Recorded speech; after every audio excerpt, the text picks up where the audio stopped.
প্রিয় দর্শক, আসসালামু আলাইকুম। দর্শক, আপনাদের প্রীতি ও শুভেচ্ছা জানিয়ে শুরু করছি আমাদের আজকের প্রতিবেদন। তো দর্শক, আজকে আমরা এক অসহায় মেয়ের গল্প তুলে ধরব, যার নাম হচ্ছে সাবিনা। তো সাবিনারা এক ভাই এক বোন। সাবিনাই বড়। সাবিনার পরিবারে বর্তমানে মা আছে, তো তার বাবা নেই। তার বাবা ব্যাংকের সহকারী ছিলেন। তো হঠাৎ করে তার বাবাটা স্ট্রোক করে মারা যায়। তো তার পরিবারের মেয়ে হয়ে কখনো যে এই বিয়ের জন্য ইউটিউবে আসবেন কখনো কল্পনা করেনি। তো সাবিনা বিয়ে হচ্ছে না, তার মা বিয়ে দিতে পারছে না, কারণ সাবিনার বাবা ব্যাংকে কর্মরত ছিলেন। তার বাবার ইনকামই পুরো সংসারটা চলতো। তো বর্তমানে তার বাবা নেই, তার মা যা ইনকাম করে তা দিয়ে কোনো মতে সংসার চলে।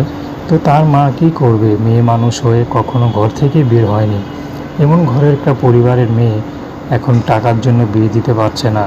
অনেকের কাছে সহযোগিতা চেয়েছেও কিন্তু পায়নি। যারা তাদের ঘরে তো আসতো, বেড়াতো, খোঁজ খবর নিত, তারা এখন দূরে দূরে থাকে। তো কি করবে? সাবিনার দেয়াল এখন পিঠ ঠেকে গেছে। তো সাবিনা চাচ্ছে একটা ভালো জীবনসঙ্গী যদি পেয়ে যায়, তাহলে আর কখনো ইউটিউবে আসবে না।